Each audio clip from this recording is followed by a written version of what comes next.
Yes, good morning. आज मैं आपको पूरा शेड्यूल बता देता हूँ कैसे क्या रहेगा। राइट कि अब आने वाले कुछ दिन तक हम डेली बेसिस पे कोई ना कोई रिवीजन वीडियो अपलोड करके यूट्यूब या आपके ऐप पे अपलोड होगा। अब हम करने क्या वाले हैं कि ये रिवीजन किस पैटर्न पे होगा, क्या होगा, थोड़ा सा उसके बारे में मैं आपको बता दूं कि इस रिवीजन में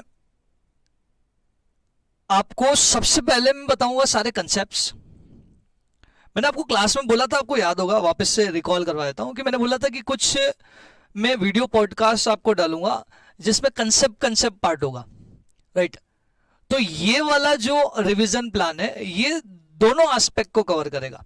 दोनों एस्पेक्ट कैसे कि मैं शुरुआत में सारे कंसेप्ट एक साथ डील करूंगा और उसके बाद उनके कुछ क्वेश्चंस जिसमें पूरा टॉपिक का कवरेज मिल जाए, तो कुछ क्वेश्चंस हम उसके साथ करेंगे।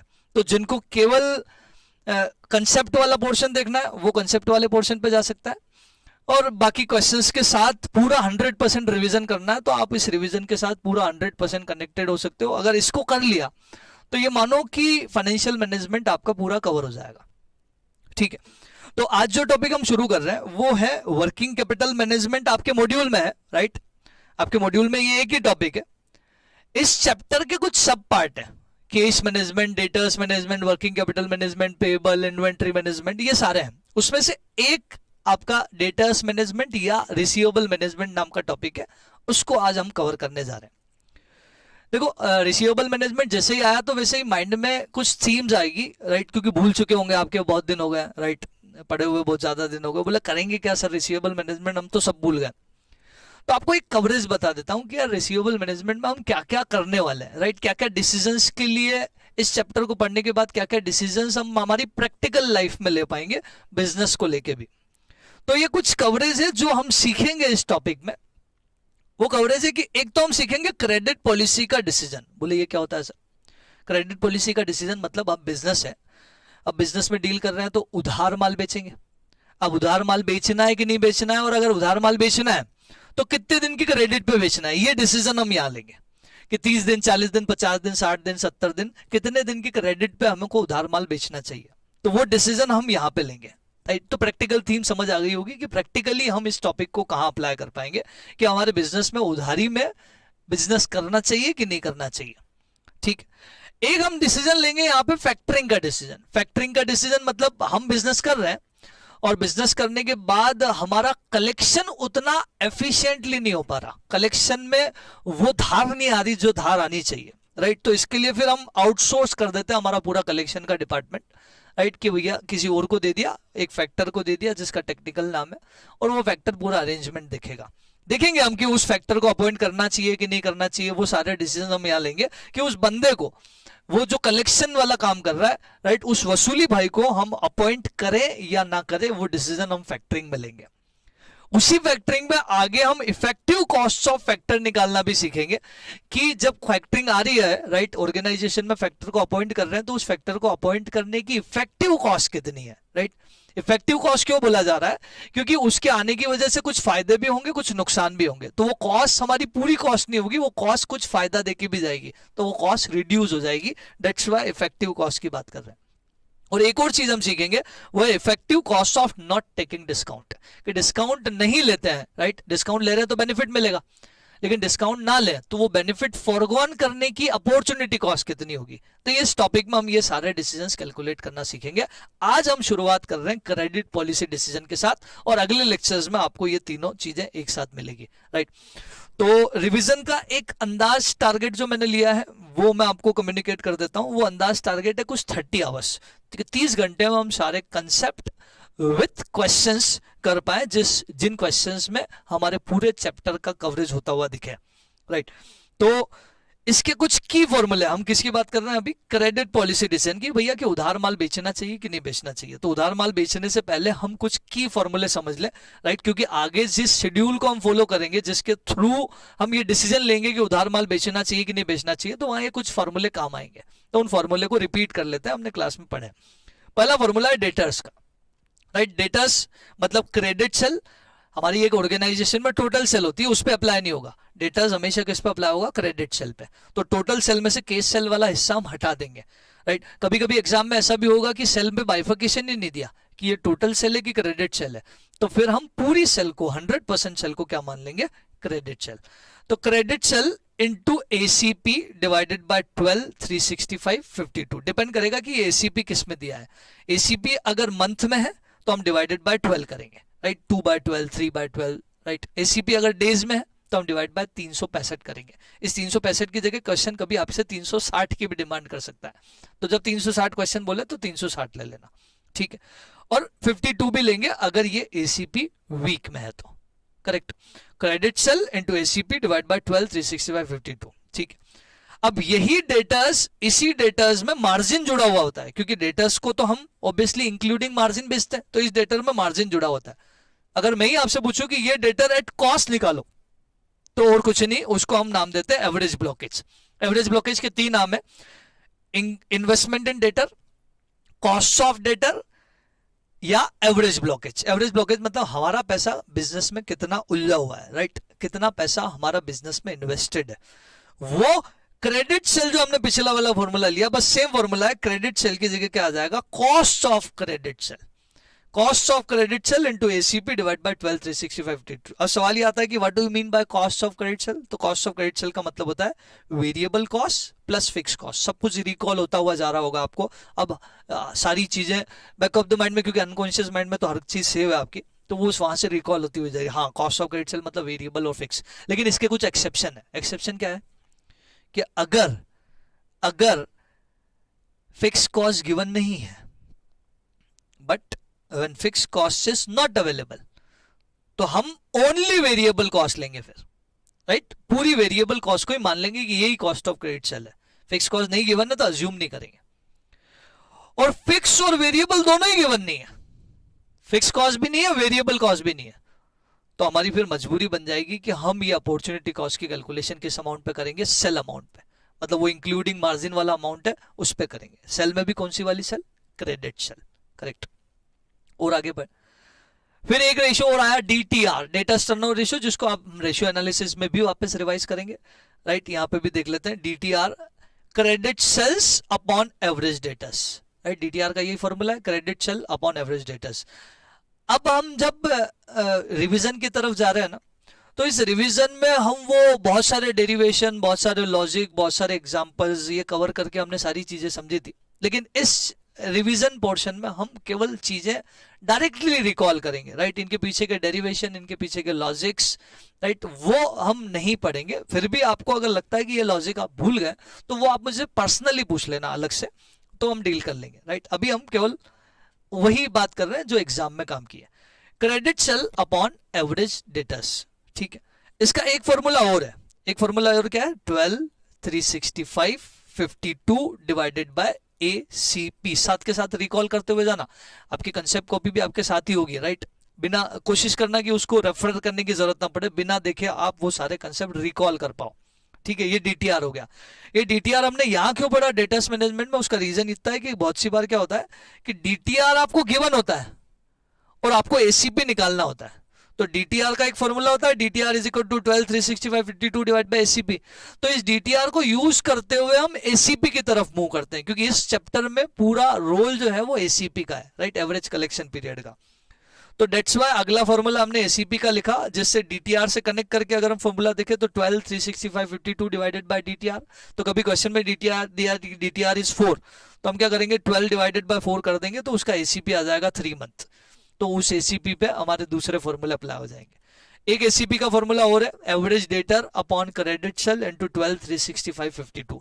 हालांकि ये फॉर्मूला बहुत ज्यादा काम नहीं आएगा, जो भी काम आएगा वो डीटीआर वाला ये फॉर्मूला काम आ सकता है, राइट। फिर क्रेडिट पॉलिसी का हम डिसीजन कैसे लेंगे, राइट। ये सब फॉर्मूले पढ़ लिया हमने, सारा कुछ कर लिया, हमें कैसे पता चलेगा कि भैया उधार माल बेचना है कि नहीं बेचना है? तो क्या होता है, उधार माल जब हम बेचने जाते हैं ना, तो उधार माल बेचते टाइम क्या होता है कि आपकी सेल बढ़ जाती है। जैसे ही आपने उधार अनाउंस किया ना, अब तक आप कैश में डील कर रहे हैं, आपने जैसे ही उधार माल अनाउंस किया आपकी सेल बढ़ जाती है। तो आप बोलोगे यार सेल बढ़ गया मतलब अच्छी बात है, अच्छी बात है, तो हमें उधार बेचना चाहिए। लेकिन क्या होता है, सेल के साथ साथ आपकी कॉस्ट भी बढ़ जाती है। तो इवेल्युएट करना होगा। ऐसा जरूरी नहीं कि सेल बढ़ गई इसका मतलब हमें सेल की तरफ जाना ही चाहिए। Thank you. राइट, समझ पा रहे हो? तो ऐसा बिल्कुल जरूरी नहीं कि सेल बढ़ गई मतलब फायदा ही है। सेल बढ़ गई और उसके साथ साथ कॉस्ट बढ़ गई तो, और सेल जिस प्रोपोर्शन में बढ़ी उससे ज्यादा प्रोपोर्शन में कॉस्ट बढ़ गई तो फिर नुकसान भी हो सकता है। तो हम इवेल्युएट केवल सेल के बेसिस पे नहीं करेंगे कि जिसकी सेल ज्यादा उसको सेलेक्ट कर लेंगे, हम इवेल्युएट करेंगे इन हैंड प्रॉफिट किस में ज्यादा है। अल्टीमेट हम बिजनेस कर ही क्यों रहे, राइट, कि सेल में से सारे खर्चे लेस होने के बाद जहां सबसे ज्यादा प्रॉफिट होगा हम उस पॉलिसी को सिलेक्ट करेंगे। राइट, हम वो बोलेंगे कि इतना दिन का उधार आपको देना चाहिए जिस दिन के उधार में सबसे ज्यादा प्रॉफिट हो। तो उस प्रॉफिट को कैलकुलेट करने का जो शेड्यूल है, राइट, वो आपके सामने दिख रहा है आपको, और समझ भी आ गया होगा कि हम क्या करेंगे। सेल माइनस वेरिएबल कॉस्ट तो आता है contribution, minus fix cost, minus bad debts, minus discount. एक चीज हम इस चैप्टर में स्पेसिफिक करते हैं, वो है माइनस अपॉर्चुनिटी कॉस्ट। ये बड़ा इंपॉर्टेंट है। क्या होता है, बिजनेस में आप पैसा लगा रहे हो ना, तो वो पैसा आपको ये भी देखना होगा कि यार पैसा लगा के मान लो आपने 5 रुपए कमा लिए, राइट, और बोला यार 5 रुपए कमा लिए तो फायदा है तो बिजनेस करो। लेकिन पता चला यार वो पैसा अगर बैंक में रख लेते ना तो 6 रुपए कमा लेते, तो फिर बिजनेस में लगाने का क्या फायदा। Getting my point? तो क्या करना है कि इस बिजनेस के डिसीजन में वो जो 6 रुपए का नुकसान है ना, वो जो 6 रुपए कमा सकते थे इस पैसे को यहां ना लगा के अगर बैंक में एफडी करा देते और 6 रुपए मिल जाता, तो हम उस 6 रुपए को भी यहां रिकॉर्ड करेंगे। This is called opportunity cost, कि इस पैसे को यहां ना लगा के कहीं और लगाते तो कितना मिलता। और ये वाली कॉस्ट केवल फाइनेंशियल मैनेजमेंट में आती है, अकाउंट्स और कॉस्टिंग में ये वाली कॉस्ट नहीं आती है, क्योंकि हवा में बात हो रही है। Right, it's not actual cost, it's a notional cost. तो अपॉर्चुनिटी कॉस्ट हम लेस करते हैं इसीलिए कि इस पैसे को कहीं और लगाते तो इतना मिलता, अब नहीं मिलेगा तो नुकसान है, तो उसको भी हम यहां लेस करेंगे। लेस करने के बाद भी अगर प्रॉफिट पॉजिटिव है तो हम बोलेंगे कि हमारे अल्टरनेटिव सोर्स से हम ज्यादा कमा रहे हैं। करेक्ट है क्या? राइट, तो ये हमारा पूरा हो गया।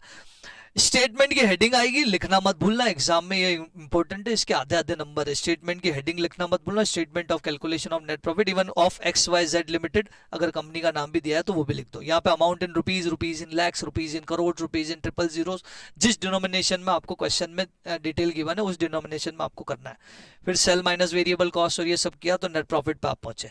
नेट प्रॉफिट पे पहुंचने के बाद डिसीजन किसके लोगे? ऑब्वियसली जिसका नेट प्रॉफिट सबसे ज्यादा होगा हम उसके फेवर में डिसीजन दे देंगे। मतलब आपका आंसर केवल नेट प्रॉफिट पे खत्म नहीं होगा, आपका आंसर डिसीजन पे खत्म होगा। उसके बाद ये कैलकुलेशन डायरेक्टली तो लिखोगे नहीं, ये कैलकुलेशन आएगी वर्किंग नोट्स में। तो मैं प्रेजेंटेशन का हिस्सा भी साथ में बताता जा रहा हूँ कि वर्किंग नोट का रेफरेंस डाल देना और फिर वर्किंग नोट नंबर 1 2 3 4 इन सब की कैलकुलेशंस कर लेना और नेट प्रॉफिट आ जाएगा। नेट प्रॉफिट ज्यादा आएगा उसके फेवर में डिसीजन ले लेंगे।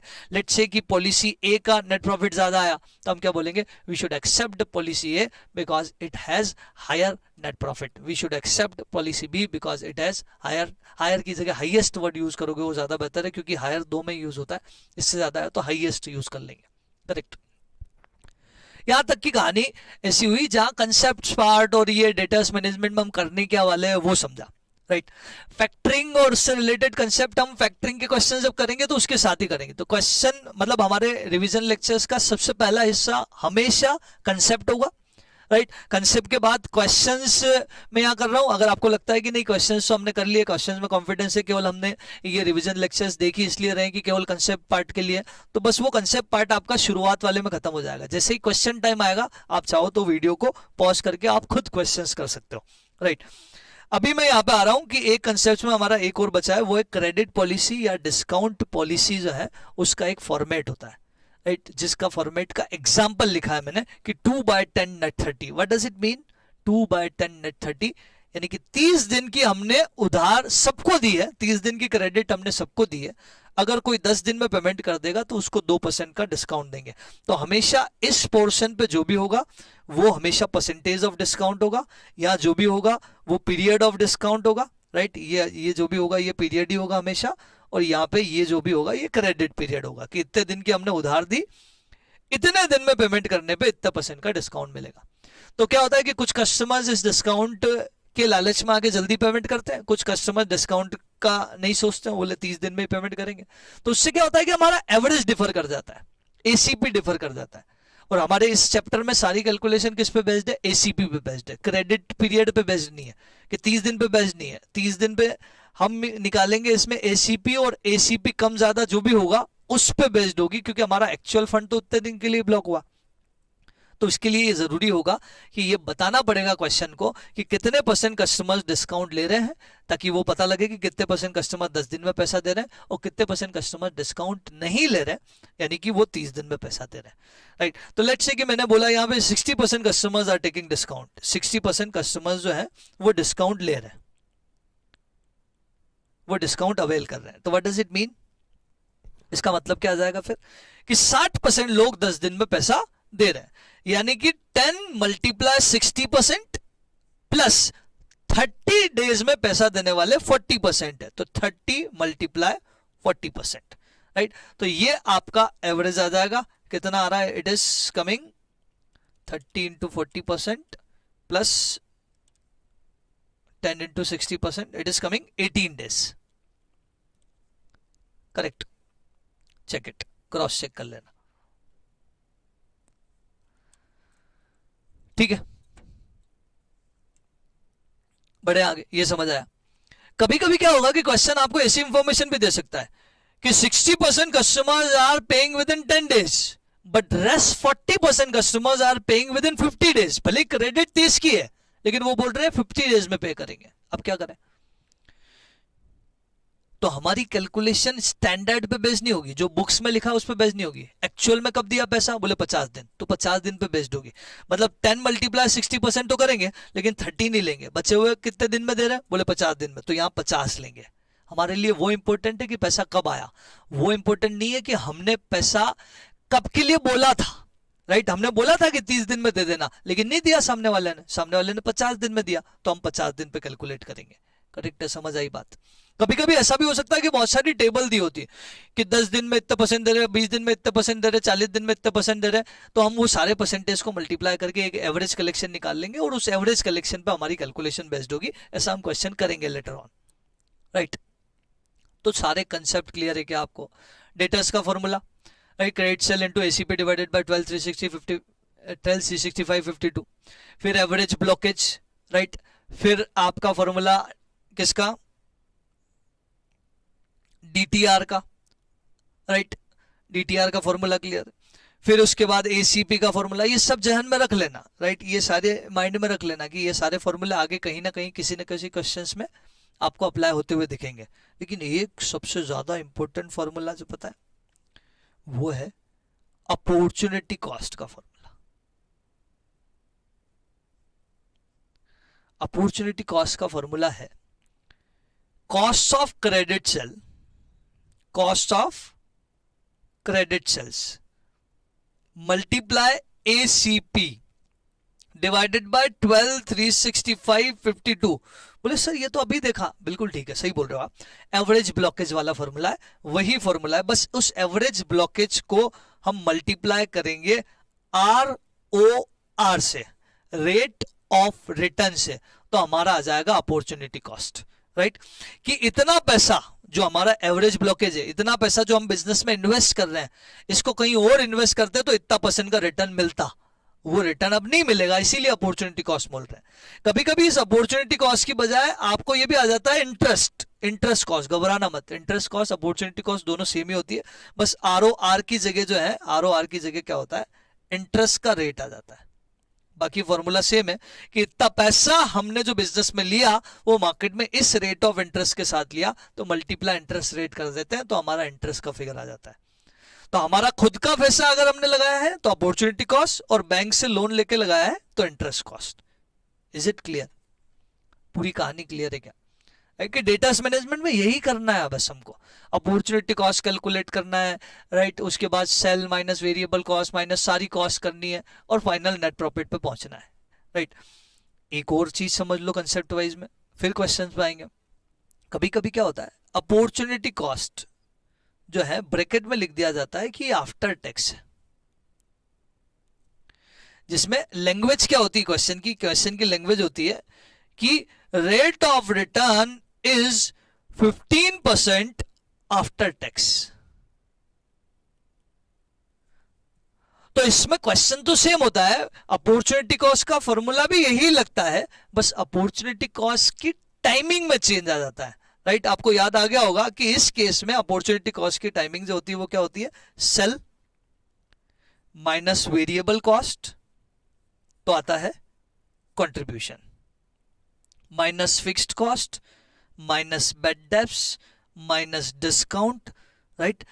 अब हम माइनस अपॉर्चुनिटी कॉस्ट भी करते हैं, लेकिन अब यहां नहीं करेंगे क्योंकि बिफोर टैक्स में हम यहां लेस करते हैं। आफ्टर टैक्स में तो हम क्या करेंगे, यहां पे इसको नाम दे देंगे पीबीटी, फिर करेंगे माइनस टैक्स तो आएगा पीएटी, और इस पीएटी में से अपॉर्चुनिटी कॉस्ट लेस करेंगे। The timing of opportunity cost will be after tax, बस इतना सा फर्क है। The calculation will be as it is, calculation में कोई फर्क नहीं आएगा, कैलकुलेशन ऐसा ही रहेगा, राइट।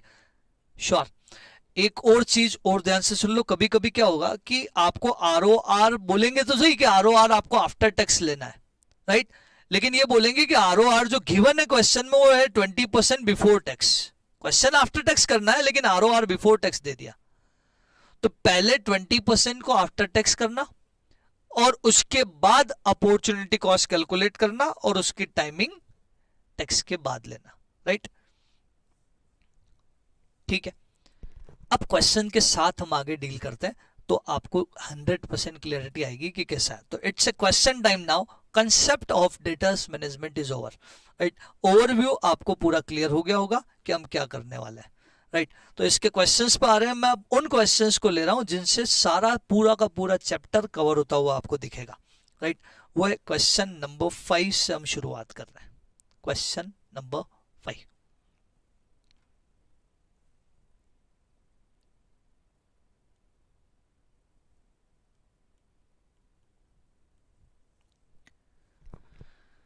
क्वेश्चन नंबर 5, चलो पढ़ते हैं क्वेश्चन को, आराम से इत्मीनान से देखते हैं और उसके बाद आगे बढ़ेंगे। A trader whose current sale are in the region of 6 lakh per annum, उसकी present cell 6 lakh per annum की है, प्रेजेंट सेल है, प्रेजेंट पॉलिसी का हो गया। Average collection period is 30 days, ACP 30 दिन है, और अब ये लिबरल पॉलिसी अडॉप्ट करना चाहता है। लेकिन लिबरल पॉलिसी क्या है, वो लिबरल पॉलिसी है कि वो अब चाहता है कि सेल जो है वो 10, ये जो क्रेडिट पीरियड है वो 10 दिन से बढ़ जाए, 20 दिन से बढ़ जाए, 30 दिन से बढ़ जाए या 45 दिन से बढ़ जाए, इंक्रीज हो जाए। मतलब प्रेजेंट जो 30 है वो 40 हो जाए, 50 हो जाए, 60 हो जाए या 75 हो जाए। मतलब ये हम इवेल्युएट कर रहे हैं, हमें नहीं पता, हम तो केवल इवेल्युएशन में ला रहे हैं कि हम, हमारी विश है कि हम क्रेडिट पीरियड बढ़ाना चाहते हैं। कितना बढ़ाना चाहते हैं, तो ये चारों ऑप्शंस दे दिए। ऑब्वियसली अडॉप्ट आप एक को ही कर पाओगे, किसको अडॉप्ट करोगे, जिसका नेट प्रॉफिट ज्यादा होगा। तो हमें नेट प्रॉफिट ही निकालना है डेटास मैनेजमेंट में।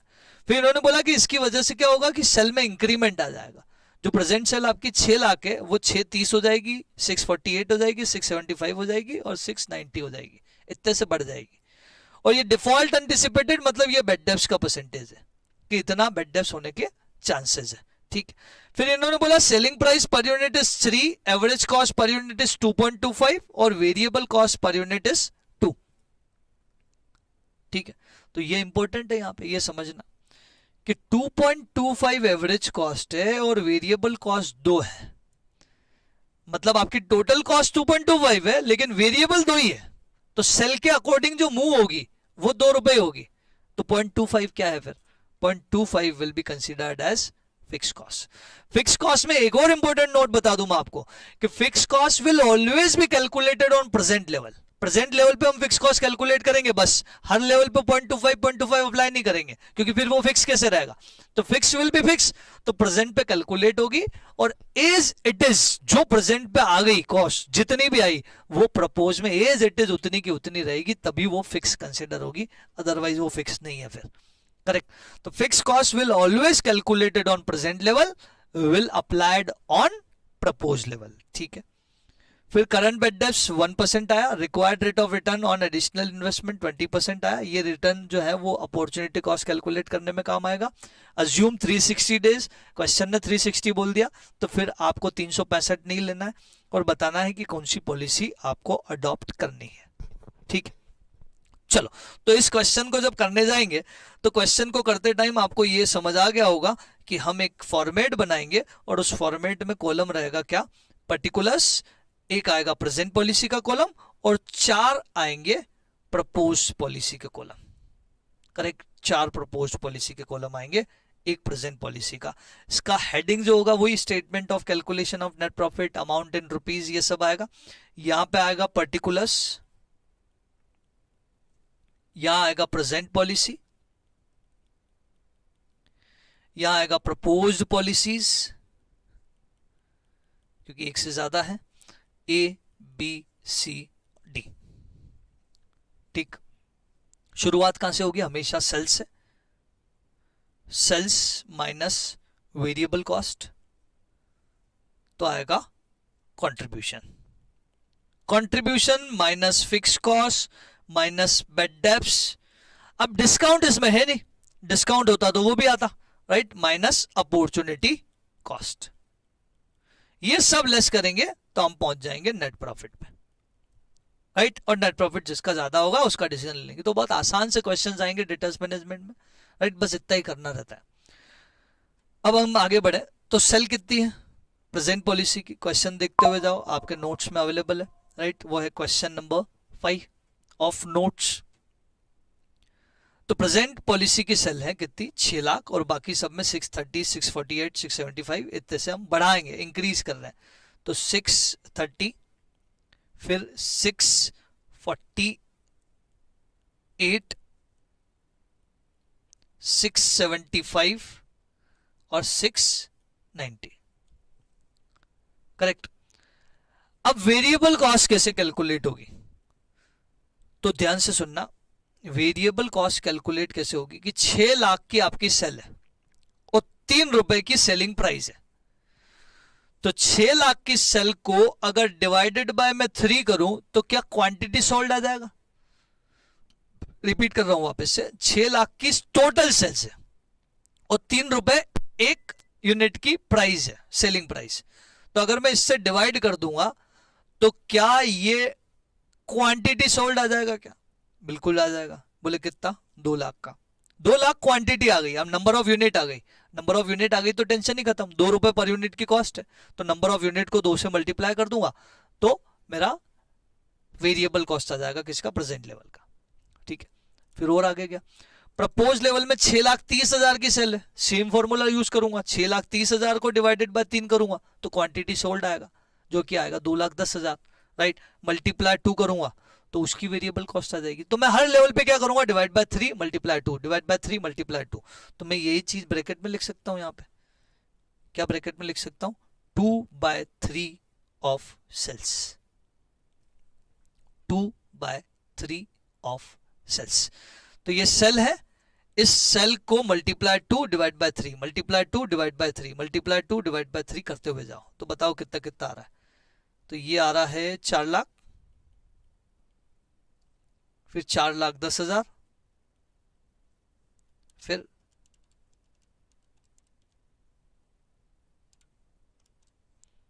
4,32,000,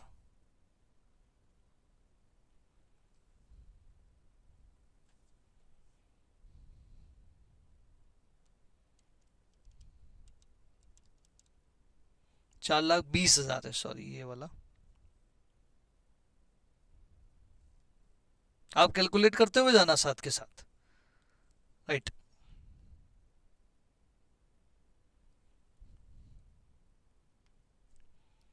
$4,32,000, फिर 650, क्रॉस चेक करते हुए जाना कैलकुलेटर पे, फिर 690 इंटू 2/12, 2/3, 460, 6 क्यों आ रहा है? 460, ये भी 6 नहीं है, ये 450 है।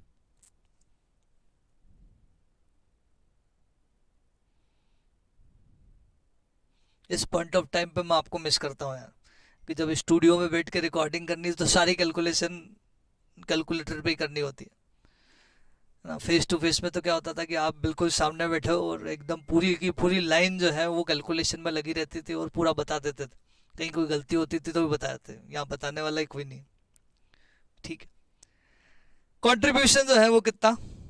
2 लाख, फिर 2,10,000, फिर 2,16, 2,25 और 2 30।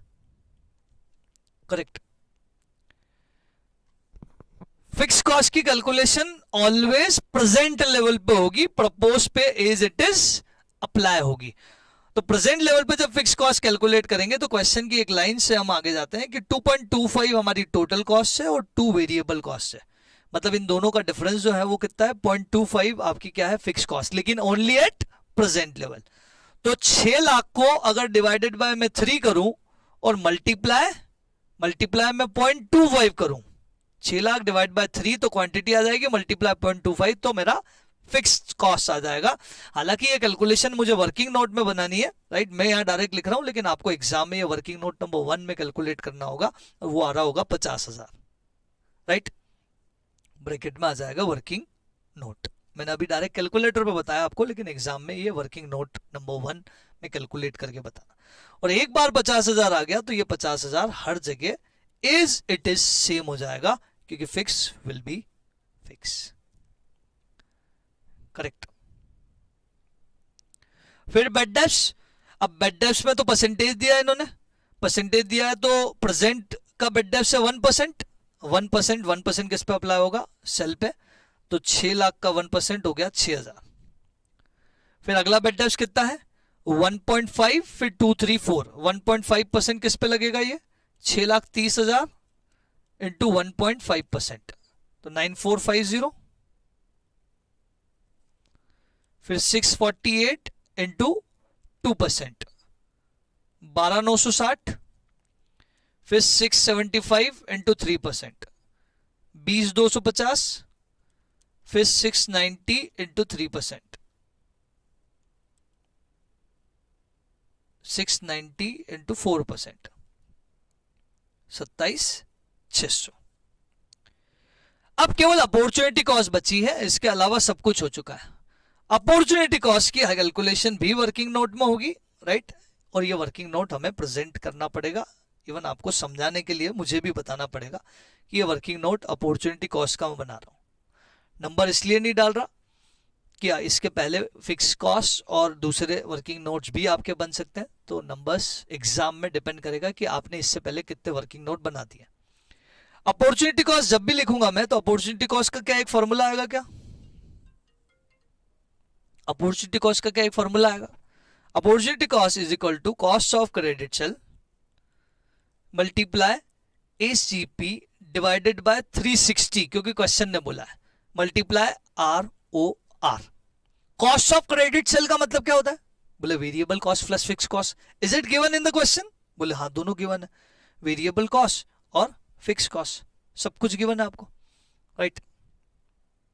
तो यहां पे प्रेजेंट पॉलिसी में जब जाऊंगा मैं, तो प्रेजेंट पॉलिसी में मेरा अपॉर्चुनिटी कॉस्ट होगा कॉस्ट ऑफ क्रेडिट सेल, जो कि होगा 4 lakh plus 50,000, 4,50,000 multiply ACP 30 divided by 360, right, multiply ROR is 20%, yes, required rate of return 20%, तो ये 20% में यहां पे मल्टीप्लाई कर दूंगा, तो कितना आ रहा है 450 मल्टीप्लाई 30 बाय 360 मल्टीप्लाई 20%, तो इट्स कमिंग 7,500, 7,500। वैसे ही प्रपोज्ड में जब जाऊंगा मैं, तो प्रपोज में policy A, policy B, policy C, D, right, सबका करना है। मैं पॉलिसी ए का बता रहा हूं, बाकी सब आप कैलकुलेटर पर करके अभी तुरंत के तुरंत मैच करोगे। तो पॉलिसी ए में भी सेम प्रपोज पॉलिसी ए का वेरिएबल कॉस्ट और फिक्स कॉस्ट दोनों मिलाया तो कितना आ गया 470, 470 पे बेस होगा ये, 4,70,000 मल्टीप्लाई कितने दिन करूं, मल्टीप्लाई 10 बाय 360 करूं कि 40 बाय 360 करूं। 10 डेज से तो क्या हो रहा है, इंक्रीज हो रहा है, राइट, इंक्रीज हो रहा है, मतलब टोटल डेज कितने हैं 40, 40 बाय 360 मल्टीप्लाई 20%, तो ये कितना आ रहा है 470 मल्टीप्लाई 40 बाय 360 मल्टीप्लाई 20%, तो इट्स कमिंग 10444, राइट, तो ये आ जाएगा यहाँ पे 7,500, यहाँ पे 10,444। ऐसा आप अब सब जगह करते जाओ और अमाउंट मुझे बताते हुए जाओ। 432 plus 50, 432 plus 50 multiply 50 by 360 multiply 20%, it's coming 13389। फिर अगला 450 plus 50 multiply 60 by 360 multiply 20%, it's coming 16667। और अगला आ रहा है 460 प्लस 50 मल्टीप्लाई 75 बाय 360 मल्टीप्लाई 20%, 21250 आ रहा है क्या? राइट अब इसको हम नेट कर लेंगे। 2 लाख माइनस 50,000 माइनस 6,000 माइनस 7,500, तो इट्स कमिंग 136,500। फिर 210 माइनस 5,000 नहीं 50,000 माइनस 9450 माइनस 10444, तो ये आ जाएगा 140106। करते जाओ, कैलकुलेटर चलने चाहिए, बिना कैलकुलेटर चले आंसर नहीं आएगा। सीधा लिखोगे दिक्कत है, एग्जाम में पेन रुकेगा। तो हर एक कैलकुलेशन आप खुद करोगे और लिखोगे। 139651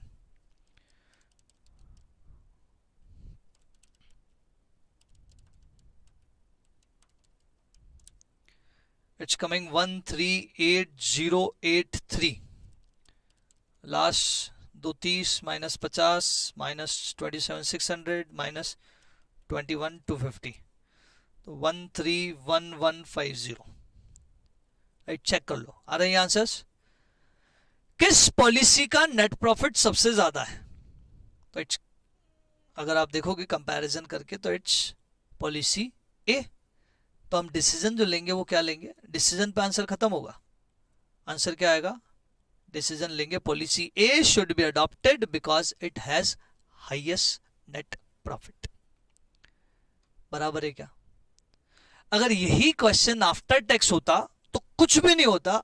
कैलकुलेशन तो यही रहती है, अपॉर्चुनिटी कॉस्ट की कैलकुलेशन में फर्क नहीं आता।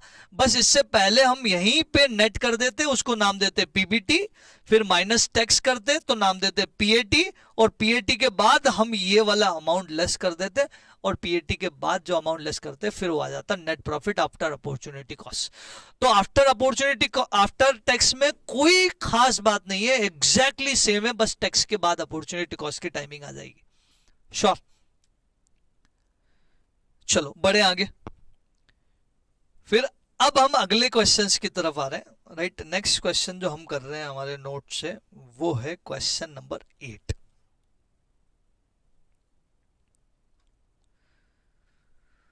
राइट 8 को लेने का बस पर्पज ही इतना है, राइट, कि ये बहुत सारे इन्होंने डेज दे दिए, इतने दिन में इतने दिन में इतने दिन में इतने दिन में पेमेंट करेंगे। राइट पूरा पढ़ लेते हैं क्वेश्चन और उसके बाद समझते हैं। थीम कहीं कोई चेंज नहीं होगी, थीम एग्जैक्टली सेम रहेगी, थीम में कोई चेंजेस नहीं है। Slow payers are the regular customer of goods dealers limited, ठीक है, Calcutta, have approached the seller to execution of a credit facility for enabling them to purchase। देखो लैंग्वेज घुमाई वो देखो आप, कि स्लो पेयर सीधा सीधा लिख सकते हैं ना, गुड्स डीलर स्लो पेयर को माल बेच रहा है। स्लो पेयर ने गुड डीलर को अप्रोच किया, अप्रोच करने के बाद उन्होंने बोला for enabling them to purchase goods from goods dealers. मतलब थिंक अबाउट इट, सिंपल है कि स्लो पेयर्स खरीदार है और गुड्स डीलर्स जो है वो माल बेच रहा है। सिंपल सी लैंग्वेज सी, लेकिन इंस्टीट्यूट है उनको तो उलझाना है आपको। ठीक, on an analysis of past performance on the basis of information supplied the following pattern payment schedule emerge in the regard slow pairs. Slow pairs का ये पैटर्न पता चला एक एक्सपीरियंस स्टडी के बाद, कि ये 30 दिन के अंदर पूरे बिल का केवल 15% पे करते हैं, 60 दिन के अंदर 34% पे करते हैं, 90 दिन के अंदर 30% पे करते हैं, और 100 दिन के अंदर 20% पे करते हैं। ऐसा सब मिलाओ तो ये 99% ही हुआ। बोले बच्चा 1% क्या करेंगे? बोले वो पे ही नहीं करते। मतलब क्या हो गया? बैड डेब्ट्स हो गया। तो 1% तो देते ही नहीं है, ये 1% हमारे लिए बैड डेब्ट्स हो जाएगा। ठीक है, और आगे बढ़े तो जब हम इस क्वेश्चन को सॉल्व करने जाएंगे तो इतने सारे अपॉर्चुनिटी कॉस्ट अलग अलग निकालने के बजाय हम इसका एसीपी निकाल लेंगे और एसीपी पे अप्लाई कर देंगे, वो ज्यादा अच्छा है। Slow payer want to enter into a firm commitment for a purchase of goods of 15 lakh in 2005. Deliveries to be made in the equal quantity on the first day of each quarter for the calendar year. कोई मतलब नहीं, चार अलग अलग instalment में वो बोल रहे कि 4 क्वार्टर में 15 लाख का गुड्स खरीदेंगे. अल्टीमेट 15 खरीदेंगे ना, तो हम क्वेश्चन पूरा 15 पे ही सॉल्व करेंगे, हम क्वार्टर वाइज सॉल्व नहीं करेंगे. तो पूरा 15 पे बेस किया तो क्वेश्चन हमारा पूरा हो जाएगा. द प्राइस पर यूनिट जो है कमोडिटी की वो है 150, जिसपे वो 5 रुपए का प्रॉफिट कमाएंगे. 150 प्राइस है, वो 5 रुपए का प्रॉफिट कमाएंगे. मतलब कहना है इससे कि 145 इज द कॉस्ट. बस अब ये क्लैरिटी नहीं है कि ये कॉस्ट क्या है, वेरिएबल है कि फिक्स है कि क्या है. इसके अंदर कोई बाइफिकेशन तो दिया ही नहीं दिया तो फिर 145 पूरा का पूरा वेरिएबल मान लिया जाएगा, क्योंकि कोई चॉइस नहीं, हम उसमें ये डिसाइड नहीं कर सकते कि इसमें कितना वेरिएबल है और कितना फिक्स है. तो ऐसा कोई स्टैंडर्ड रेशियो नहीं होता. तो पूरा का पूरा 145 रुपए कंसिडर हो जाएगा वेरिएबल कॉस्ट. ठीक है. उसके बाद इन्होंने बोला it is anticipated by the goods dealer that taking up of this contract would mean an extra recurring expenditure of 5000 per annum. मतलब 5000 रुपए का एक्स्ट्रा रिकरिंग एक्सपेंसेस भी होगा. 5000 मतलब ये एक अलग कॉस्ट है. 145 वाली जो कॉस्ट है उसके अलावा अलग है. मतलब ये फिक्स कॉस्ट है जो कि अमाउंट टर्म में दी है. ठीक है. If the opportunity cost of the contract, opportunity cost of the fund in the hands of goods dealer is 24%. Good dealer बोल रहा है कि 24% हमारा अपॉर्चुनिटी कॉस्ट है, राइट. आरओआर इनका 24% है. Would you as a finance manager of the seller, मतलब अब ये किसके एंगल से क्वेश्चन करना ये भी बता दिया. वैसे भी मेजोरिटी क्वेश्चन जितने भी होंगे वो परचेजर के एंगल से नहीं होंगे, वो सेलर के एंगल से होंगे, क्योंकि क्रेडिट पॉलिसी का डिसीजन कौन लेता है? सेलर. हम खरीदने जाते हैं गुड्स तो हम डिसीजन कभी नहीं लेते हैं कि हमको इतने दिन की क्रेडिट चाहिए. सामने वाला बोलता है कि भैया हमारी पॉलिसी इतने दिन की क्रेडिट देने की है. तो जब भी क्वेश्चन होगा मेजोरिटी टाइम वो सेलर के एंगल से ही होगा, right. Working should be part of your answer. Assume 360 days. ठीक है. सेम पैटर्न में क्वेश्चन को आगे बढ़ाना है, कहीं कुछ ज्यादा सोचने की जरूरत आपको नहीं है. Same pattern. क्वेश्चन नंबर हमारे नोट्स के हिसाब से 8. ठीक है. 8 क्वेश्चन में कॉलम एक ही बनेगा, क्योंकि हम एक ही कस्टमर का डिसीजन ले रहे हैं, यहां कोई मल्टीपल पॉलिसीज नहीं है. तो पर्टिकुलर्स और अमाउंट. उस कस्टमर को बेचने से प्रॉफिट हो रहा है तो सेलेक्ट करेंगे, उस कस्टमर को बेचने से नुकसान हो रहा है तो रिजेक्ट करेंगे. तो ये कस्टमर वाला डिसीजन है. सेल्स कितनी है? 15 लाख. कोई दिक्कत नहीं है. यहाँ पे माइनस ऑल कॉस्ट करेंगे, जितनी कॉस्ट क्वेश्चन में गिवन है, minus variable cost. Variable cost कितनी आएगी?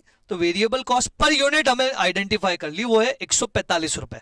तो जब 15 लाख का हमारा सेल है और 150 रुपए की प्राइस है, तो 150 की प्राइस से डिवाइड कर दिया तो क्या आ गया? Quantity sold. अभी थोड़ी देर पहले ही देखा, मल्टीप्लाई 145 कर दिया तो ये हमारा आ जाएगा वेरिएबल कॉस्ट. तो 15 लाख डिवाइडेड बाय 150 इंटू 145, तो इट्स कमिंग 14,50,000. कंट्रीब्यूशन कितना आ गया? कंट्रीब्यूशन आ गया हमारा 50,000. अब इसमें से क्या क्या लेस होगा? Minus fix cost. Fix cost कितनी है? 5,000 रुपए दिया ना उन्होंने. Extra recurring cost 5,000. ठीक है. Minus bed debts. बोले बेड डेब्ट्स कहां दिया? वो जो वो नॉन रिकवरी हो रही है ना, वो बेड डेब्ट्स ही तो 1% जो बचा है. ठीक है. कितना? 15,000. 15 लाख का 1%. माइनस डिस्काउंट यहां पे भी नहीं गिवन है, कोई दिक्कत नहीं, होता तो ले लेते. नहीं गिवन है तो कोई दिक्कत नहीं. Minus opportunity cost, right. इस अपॉर्चुनिटी कॉस्ट को अगर हम कैलकुलेट करने जाएं, यही ब्रैकेट में बता रहा हूं मैं आपको वर्किंग नोट में बनाना है एग्जाम में, लेकिन अब हम क्वेश्चन को समझने के एंगल से कर रहे हैं. तो अपॉर्चुनिटी कॉस्ट यही कहीं. कॉस्ट ऑफ क्रेडिट सेल कितना है? Cost of credit cell 14,50,000 plus 5,000. Variable cost plus fix cost. अगर ये गिवन नहीं होती तो सेल पे जाते, फिक्स कॉस्ट गिवन नहीं होती तो वेरिएबल पे जाते, ये भी गिवन नहीं होती तो सेल पे कैलकुलेट करते हैं. रूल याद है हमको, राइट. तो 14,55,000 हमारा ये क्या हो जाएगा? अपॉर्चुनिटी कॉस्ट का cost of credit cell into ACP. बोले एसीपी तो है ही नहीं, ये निकालना पड़ेगा. एसीपी की कैलकुलेशन हमें करनी पड़ेगी. तो कैलकुलेशन ऑफ एसीपी जब हम जाएंगे तो वो कैसे कैलकुलेट होगा भैया? तो वो कैलकुलेट होगा 30 दिन में पैसा देने वाले 15%, 60 दिन में पैसा देने वाले 34%, 90 दिन में पैसा देने वाले 30%, 100 दिन में पैसा देने वाले 20%. तो ऐसा कर लो, right. 30 into 15% plus 60 into 34% plus 90 into 30%, 90 into 30% plus 100 into 20%. Correct है क्या? तो ये पूरा सॉल्व करके देखो जरा एक बार कितना आ रहा है. 30 इंटू 15, 60 इंटू 34, 90 इंटू 30%, राइट, और 100 इंटू 20%, पूरा सॉल्व करो एक बार, कितना आ रहा है? It's coming 71.9 days, right. इसको ऐसा ही रहने देंगे 71.9 डेज, राइट। बहुत ज्यादा फ्रैक्शन में होता तो उसको फिर हम अलग कर दें। 71.9 आया, एज इट इज 71.9 ही रहने दो, ठीक।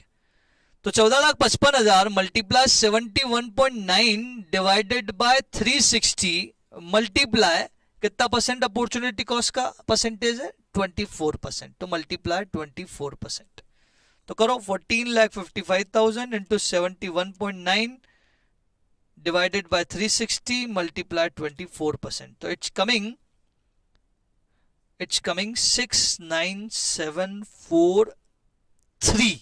69743. Check it.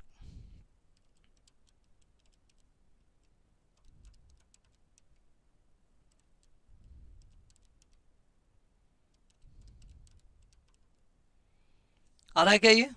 मैं एक बार चेक कर लेता हूँ। और 1455 मल्टीप्लाई 71.9 डिवाइड बाय 360, क्योंकि क्वेश्चन ने 360 दिया है, मल्टीप्लाई 24%, 69743 बराबर। अब जब आप नेट प्रॉफिट देख रहे हो तो ये नेगेटिव जाता हुआ दिख रहा है, 50,000 माइनस 5,000 माइनस 15,000 माइनस 69743, राइट। तो इट्स कमिंग नेगेटिव 39743। नेगेटिव है तो भैया डिसीजन क्या आएगा? We should reject the proposal of Slow Pairs Limited because we are getting loss while committing their contract. Language कुछ भी हो, आपको तो रिजेक्ट लिखना है और क्यों रिजेक्ट कर रहे हो ये लिखना है, राइट। रिजेक्ट और बिकॉज, बस दो चीजें लिखनी। लैंग्वेज आपको जो लिखनी है वो लिखो, कोई फर्क नहीं पड़ेगा। Sure, correct. बढ़े आगे,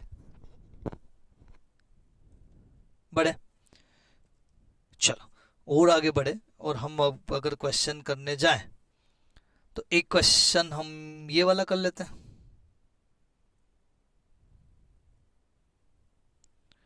क्वेश्चन नंबर 10, जिसमें फिक्स कॉस्ट और वेरिएबल कॉस्ट में कुछ अच्छी बात लिखी है, राइट। वो हम देख लेते हैं। चलो क्वेश्चन कर रहे हैं। Moesic Limited has a current sell of rupees 1.5 lakh per year, right? 1.5 lakh रुपए की सेल है इनकी। Cost of sale 75% of sales है। Cost of sale 75% of sales है और बेड डेप्थ 1% ऑफ सेल है। नॉर्मल इंफॉर्मेशन है, कहीं कोई दिक्कत नहीं है। फिर कॉस्ट ऑफ सेल कंप्राइजेस, ये इंपॉर्टेंट है कि कॉस्ट ऑफ सेल कंप्राइजेस। अगर ये नहीं होता ना तो ये क्वेश्चन मैं लेता ही नहीं। ये लाइन की वजह से ये क्वेश्चंस को मुझे लेना पड़ रहा है कि cost of sale comprises 80% variable और 20% fix. Cost of sale comprises 80% variable और 20% फिक्स। और जब भी फिक्स कॉस्ट की कैलकुलेशन हम करेंगे तो ये ध्यान रखना किस पे करेंगे? Only at present level. Propose level पे वापस कैलकुलेशन मत करना, वरना वो अलग आ जाएगी, और अलग आ जाएगी तो वो फिक्स किस बात का? फिर फिक्स अगर चेंज हो गया तो बोले सर कभी फिक्स चेंज ही नहीं होता है क्या? हमेशा फिक्स सेम ही माने क्या? नहीं, कभी चेंज हो सकता है अगर क्वेश्चन खुद बोले तो। कैसे? क्वेश्चन ने दे दिया कि fix cost in scenario 1 is 5 lakh, fix cost in propose policy 6 lakh, fix cost in policy 2 right 8 lakh, policy 3 9 lakh. अब इन्होंने खुद ने ही प्रिंट करके दे दिया तो फिर हम चैलेंज ही नहीं करेंगे क्वेश्चन को। फिर हम ये नहीं बोलेंगे कि जो प्रेजेंट में फिक्स कॉस्ट था वही प्रपोज में अप्लाई करेंगे। इन्होंने चेंज कर दिया तो फिर हम चेंज मानेंगे। जब हम कैलकुलेट करेंगे, खुद कैलकुलेट करेंगे, तब हम चेंज नहीं करेंगे। कैलकुलेट करेंगे तो हमेशा प्रेजेंट पे कैलकुलेट करेंगे और प्रपोज पे एज इट इज अप्लाई कर देंगे। करेक्ट, ठीक। और आगे गए, इन्होंने क्या बोला और देखते हैं। Companies required rate of return is 12%, ये ROR हो गया। Moesic Limited currently allows customers 30 days credit, 30 दिन के क्रेडिट है, जिसको बढ़ा के कितना करना चाहते हैं? 60 दिन करना चाहते हैं। दो पॉलिसी हो गई आपके पास, एक 30 दिन की, एक 60 दिन की। It has been estimated that the change in policy will increase sell by 15%, मतलब जो सेल आपकी 1.5 लाख थी वो 15% से बढ़ के राइट 1,50,000 प्लस 15% बढ़ के 1,72,500 हो जाएगी। ठीक है, वाइल द बेड डेप्स भी इंक्रीज हो जाएगा 1% से 4%। इसके लिए क्वेश्चन नहीं कराया मैंने, क्वेश्चन केवल वेरिएबल कॉस्ट और फिक्स कॉस्ट के बाइफर्केशन के लिए कराया, बाकी सब आपको पता है। It is not expected that the policy change will result in the increase in fix cost, creditor stock unchanged, right, नहीं भी लिखा होता तो बाय डिफॉल्ट हम यही मानते हैं। Should the mosaic introduce the propose policy, 2 column बना लेंगे। इंट्रोड्यूस प्रपोज पॉलिसी डायरेक्ट कैसे बोल सकते हैं, हमें क्या पता कि प्रपोज पॉलिसी इंट्रोड्यूस होने की वजह से फायदा हो रहा है कि नुकसान हो रहा है, right. Question number 10 of notes.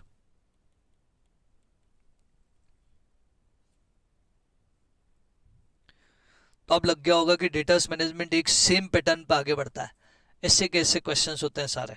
कल फैक्टरिंग के क्वेश्चंस हम देखेंगे, राइट, वो डिफरेंट पैटर्न के जाएंगे।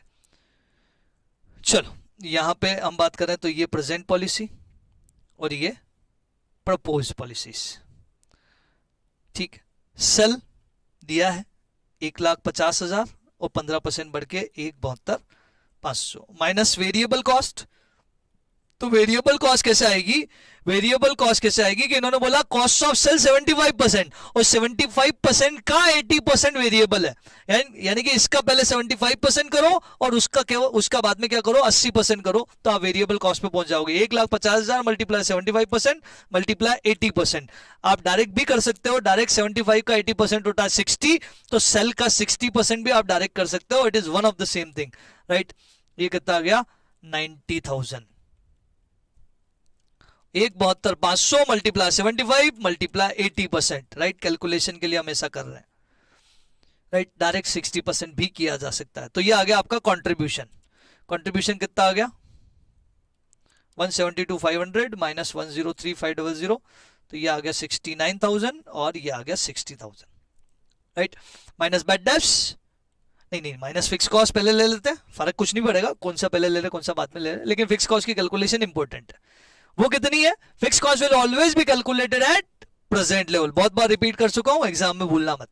1,50,000 मल्टीप्लाई 75%, तो ये तो पूरी कॉस्ट आ गई, ये तो पूरी कॉस्ट आ गई, मल्टीप्लाई 80% वेरिएबल है, 20% फिक्स है, तो मल्टीप्लाई 20%, तो ये आ गया 22,500 और एज इट इज ये 22,500 यहां ले लेंगे, नए पे कैलकुलेट नहीं करेंगे।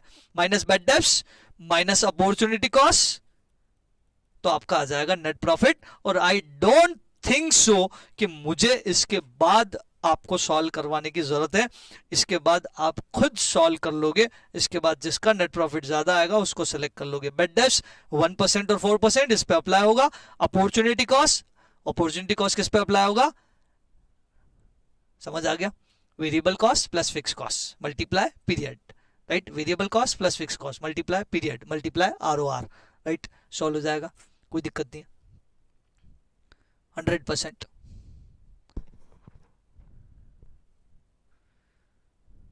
हो जाएगा। चलो बस एक आखिरी कंसेप्ट बता के हमारा ये डेटास मैनेजमेंट पूरा यही फिनिश हो जाएगा 100%। फैक्टरिंग वाला कंसेप्ट अलग रखना भी, राइट। डेटास का क्रेडिट पॉलिसी वाला पूरा 100% डील हो जाएगा कि कभी अगर डिस्काउंट आए तो वो कैसे कैलकुलेट होगा। कैलकुलेशन ऑफ डिस्काउंट,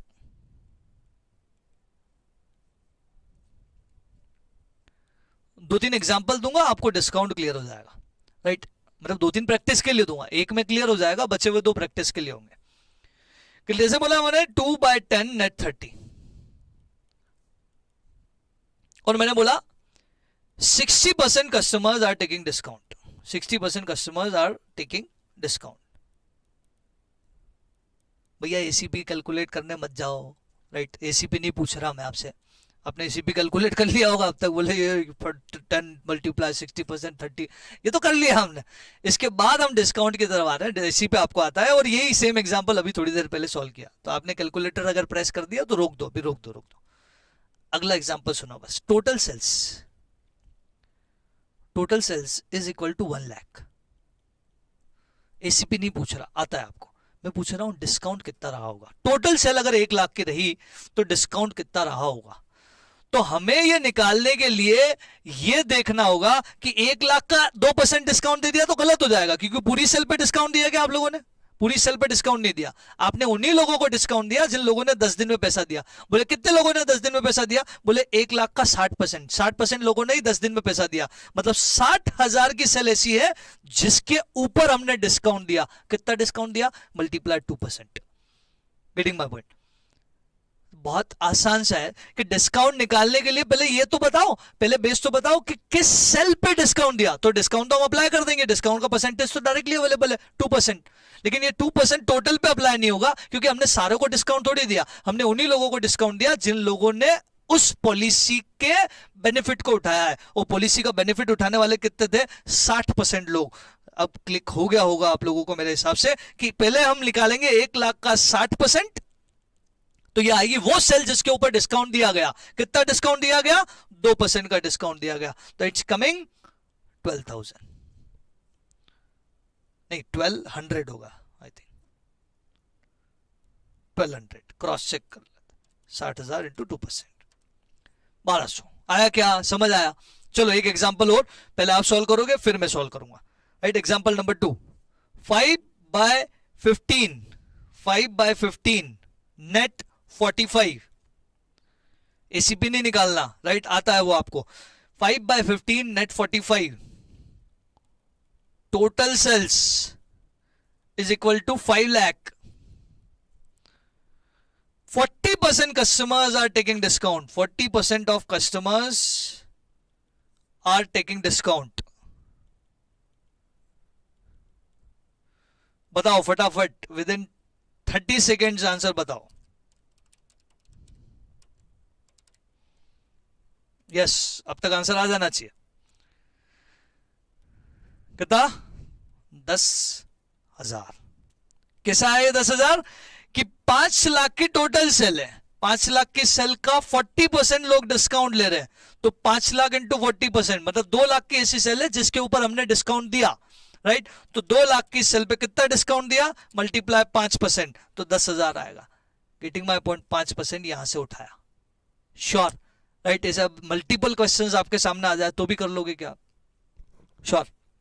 चलो, तो आज का ये लेक्चर, राइट, डेटास मैनेजमेंट के क्रेडिट पॉलिसी का डिसीजन का ये लेक्चर हम यहीं रोक रहे हैं। बस आपके लिए कुछ प्रैक्टिस क्वेश्चन है जिसको आप घर पे होमवर्क कर लेना, राइट। वो क्वेश्चन, ये प्रैक्टिस क्वेश्चन तीनों जो है 1 2 3, राइट, ये सारे कर लेना, जिसमें सारे टाइप के कवर हो जाएंगे, राइट। सब कर लेना, 1 2 3, ये तीनों होमवर्क है, 1 2 3, ठीक है। सॉल्यूशन आपके नोट्स में अवेलेबल होंगे, राइट। आंसर की मैं और प्रोवाइड कर दूंगा आपको बाय द टाइम। चलो, तो लेक्चर आज का यही रोक रहे हैं। अब लेक्चर का पैटर्न हम यही रखेंगे कि हर लेक्चर के पहले कंसेप्ट शुरुआत के 10 मिनट में फुल 100% कंसेप्ट पढ़ लेंगे, और उसके बाद उसके सारे, उस कंसेप्ट को कवर करने वाले सारे क्वेश्चंस पढ़ लेंगे। तो आप कभी ट्रेवलिंग में हो और केवल आपको सुनना है, बस देखना नहीं है, कैलकुलेशन नहीं करनी, तो आप शुरुआत का 15 मिनट का हिस्सा सुन लो, आपके सारे कंसेप्ट रिवाइज हो जाएंगे, राइट। तो आई विल ट्राई कि मैं 100% कंसेप्ट पहले ही बता दूं, उसके बाद ही क्वेश्चन बताऊं। क्वेश्चन में कोई नया कंसेप्ट एड ऑन कोशिश करूंगा मैं कि वो एड ऑन उस टाइम ना हो, वो एड ऑन पहले ही हो जाए, ताकि आप ट्रेवलिंग में वो शुरुआत के 10-15 मिनट सुनोगे तो भी आपका वो कंसेप्ट रिकॉल हो जाएगा, ठीक है। तो बाय बाय टिल दैट, कल मिलते हैं विथ फैक्टरिंग कंसेप्ट, राइट। इसी चैप्टर का फैक्टरिंग, और फैक्टरिंग के बाद डेटास मैनेजमेंट और हो जाएगा। तो 2 घंटे में हमारा डेटास मैनेजमेंट हो गया। ऐसे ही 2-3 घंटे में सारे टॉपिक हो जाएंगे। कैपिटल बस्टिंग और छोटे मोटे बड़े तो ये थोड़े से 1-2 टॉपिक ऐसे हैं जो थोड़े बड़े, तो उनमें 4-5 घंटे 6 घंटे लग जाएंगे, right. Do not worry. Doubt अगर आपको इसके बाद कुछ भी आता है, राइट, सॉल्व करते टाइम, तो आप मुझे टेलीग्राम, कॉल कुछ भी कर सकते हैं, राइट। मैं ट्राई करूंगा कि आपको टाइमली रिप्लाई कर पाऊँ, right. Face to face academy पे सीधा आ जाओ, तो यहाँ पे भी डील कर लेंगे हम डाउट, ठीक है। Bye bye.